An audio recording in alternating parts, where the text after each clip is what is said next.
ఖచ్చితంగా చేయాల్సిన ఒక అద్భుతమైన వరం. ఈ వీడియో చివరి వరకు చూడండి. ఎందుకంటే మధ్యలో నేను చెప్పబోయే ఒక చిన్న కథ మీ జీవితాన్ని, మీ ఇంటిని పూర్తిగా మార్చేయగలదు. ఈ వీడియో పూర్తయ్యేసరికి రేపు ఉదయం మీరు గడపను తాకినప్పుడు మీకు కలిగే అనుభూతి వేరుగా ఉంటుంది. ముందుగా మన సనాతన ధర్మాన్ని, మన ఆడపడుచుల సౌభాగ్యాన్ని కాపాడుకోవాలని కోరుకునే ప్రతి ఒక్కరూ కామెంట్స్లో ఓం శ్రీ మాత్రే నమః అని కామెంట్ చేయండి. మన ఛానల్ని సబ్స్క్రైబ్ చేసుకోండి. పదండి, అసలు రహస్యాన్ని తెలుసుకుందాం. అసలు గడప అంటే ఏంటి? అది కేవలం కర్రతో చేసిన చెక్క ముక్క, లేక రాయితో కట్టిన మెట్ట? కాదు. ఒక సైకాలజిస్ట్ గా, ఒక అనుభవజ్ఞురాలిగా చెప్తున్నాను వినండి. గడప అనేది ప్రపంచానికి మరియు నీ కుటుంబానికి మధ్య ఉన్న ఒక లక్ష్మణ రేఖ. బయట ప్రపంచం ఎలా ఉంటుంది? పోటీలు, ఈర్ష్యలు, ఏడుపులు, కాలుష్యం, నెగటివ్ ఎనర్జీ, ఇవన్నీ బయట ఉంటాయి. నీ ఇల్లు ఎలా ఉండాలి? ప్రశాంతంగా, ప్రేమగా, దేవాలయంలా ఉండాలి. మరి బయట ఉన్న ఆ చెత్తంతా నీ ఇంట్లోకి రాకుండా ఆపేదెవరు? అదే నీ ఇంటి గడప. ఎప్పుడైతే ఒక మనిషి బయట నుండి ఇంటికి వస్తారో, వాళ్ళ కాళ్లతో పాటు, వాళ్ళ మనసుతో పాటు ఎన్నో రకాల శక్తులు వస్తాయి. ఒకరు మీ ఇంటిని చూసి అసూయపడి ఉండవచ్చు. మరొకరు మీ మీద కోపంతో రావచ్చు. ఆ చెడు దృష్టిని, ఆ నరఘోషని అక్కడికక్కడే భస్మం చేసే శక్తి కేవలం పసుపుకి మాత్రమే ఉంది. అందుకే మన పెద్దలు చెప్పారు, గడప దాటనిడే ఆడది, గడప దాటనివే మాటది అని. అంటే గడపకి అంత పవిత్రత ఉంది. కానీ ఈ రోజుల్లో ఏం జరుగుతోంది? గడప మీద నిలబడి మాట్లాడుతున్నాం, గడప మీద కూర్చుని ముచ్చట్లు పెడుతున్నాం. ఇంకా ఘోరం ఏంటంటే గడపని కాళ్ళతో తొక్కుతూ లోపలికి వెళ్తున్నాం. అమ్మా, నువ్వు గడపకి పసుపు రాస్తున్నావు సరే, కానీ ఆ పసుపులో జీవం ఉందా? ఆ పసుపు నీ ఇంటికి రక్షణ కవచంలా మారుతోందా, లేక కేవలం రంగులా మిగిలిపోతోందా? నువ్వు గడపకి పసుపు రాసేటప్పుడు నీ మనసులో ఏం ఆలోచిస్తున్నావనేది చాలా ముఖ్యం. అబ్బా, ఈ రోజు కూడా రాయాలా, నడుం నొప్పిగా ఉంది అని విసుక్కుంటూ రాస్తే ఆ గడప మీ ఇంటికి దరిద్రాన్ని ఆహ్వానిస్తుంది. అదే, నా ఇల్లు 10 కాలాల పాటు చల్లగా ఉండాలి, నా భర్త, నా పిల్లలు క్షేమంగా తిరిగి రావాలి అని సంకల్పం చేసుకుంటూ రాస్తే ఆ గడప మీ ఇంటికి శ్రీరామ రక్ష అవుతుంది. ఈ విషయం మీకు బాగా అర్థం కావడానికి నేను మీకు శారద కథ చెప్తాను. శారద అచ్చం మీలాగే, నాలాగే ఒక మధ్యతరగతి గృహిణి. శారదకి పెళ్ళై 10 ఏళ్లు. 2 పిల్లలు. భర్త ఒక ప్రైవేట్ కంపెనీలో ఉద్యోగం. అంతా బాగానే ఉన్నట్టు అనిపించేది. కానీ ఇంట్లో ఎప్పుడూ ఏదో తెలియని అలజడి. భర్త సాయంత్రం ఇంటికి రాగానే చిరాకు పడేవాడు. పిల్లలు అనవసరంగా గొడవ పడేవారు. ఎంత సంపాదించినా డబ్బులు నీళ్లలా ఖర్చయిపోయేవి. ఆసుపత్రి ఖర్చులు విపరీతం. శారదకి అర్థం కాలేదు.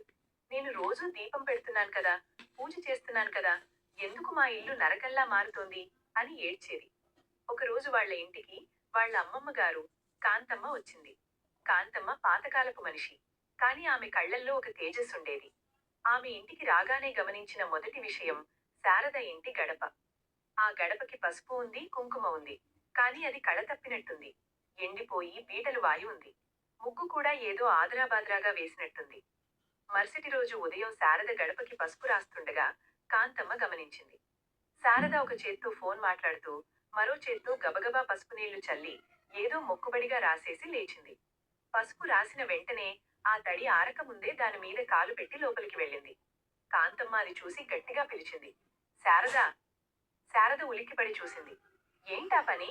నువ్వు రాసింది పసుపా, లేక నీ ఇంటి రాతా అని అడిగింది కాంతమ్మ. శారదకి అర్థం కాలేదు. ఏమైందమ్మమ్మా? రోజూ రాస్తున్నాను కదా అంది.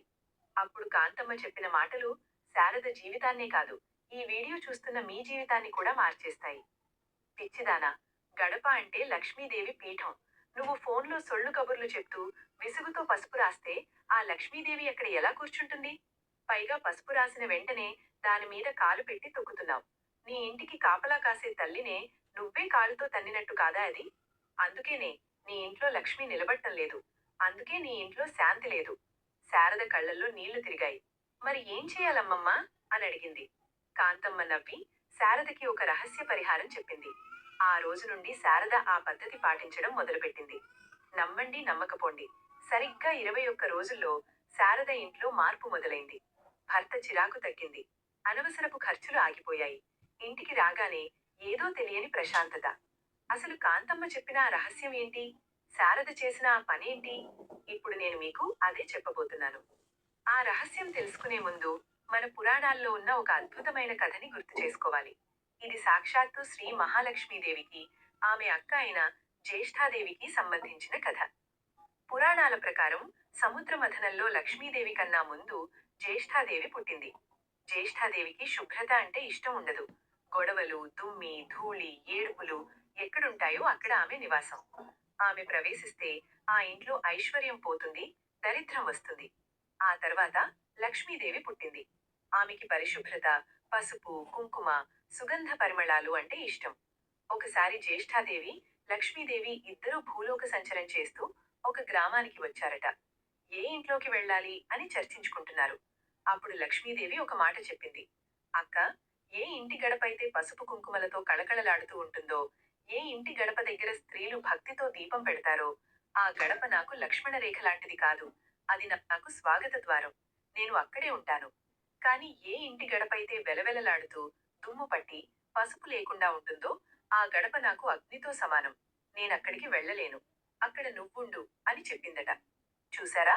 మనం గడపకి పసుపు రాయడం అంటే పరోక్షంగా జ్యేష్ఠాదేవిని అంటే దరిద్రాన్ని, అమ్మా నువ్వు లోపలికి రావద్దు, ఇది లక్ష్మీదేవి ఉండే చోటు అని బోర్డు పెట్టినట్టు అన్నమాట.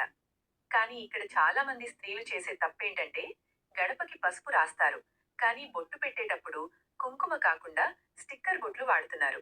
లేదా రసాయనాలు కలిపిన పెయింట్ వేస్తున్నారు.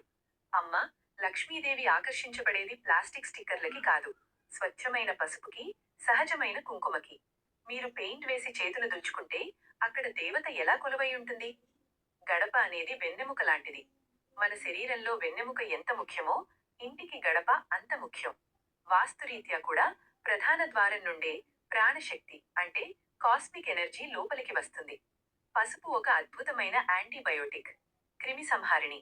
మీరు గడప నిండా పసుపు రాసినప్పుడు కంటికి కనిపించని సూక్ష్మ క్రిములు ఇంట్లోకి రాలేవు. అలాగే కంటికి కనిపించని నెగటివ్ ఎనర్జీ కూడా ఆగిపోతుంది. ఇప్పుడు అసలు విషయానికి వద్దాం. గడపకి పసుపు రాసి కుంకుమ బొట్టు పెట్టే ప్రతి స్త్రీ తప్పక చేయాల్సిన ఆ పని ఏంటి?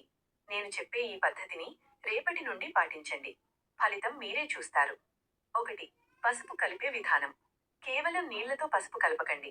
ఆ నీళ్లలో కొంచెం పచ్చిపాలు మరియు రోజ్ వాటర్ అంటే పన్నీరు కలపండి. ఎందుకు? పాలు లక్ష్మీ కటాక్షాన్నిస్తాయి, పన్నీరు సుగంధాన్నిస్తుంది. ఈ మిశ్రమంతో పసుపు కలిపి గడపకి రాయండి. ఆ వాసనకే సగం నెగటివ్ ఎనర్జీ పారిపోతుంది. 2. రాసే దిశ, డైరెక్షన్. పసుపుని ఎప్పుడూ కూడా ఎడమ నుండి కుడికి, లెఫ్ట్ టు రైట్ రాయాలి. ఇది పాజిటివ్ ఎనర్జీ ఫ్లోని సూచిస్తుంది. అడ్డదిడ్డంగా రాయకూడదు. 3.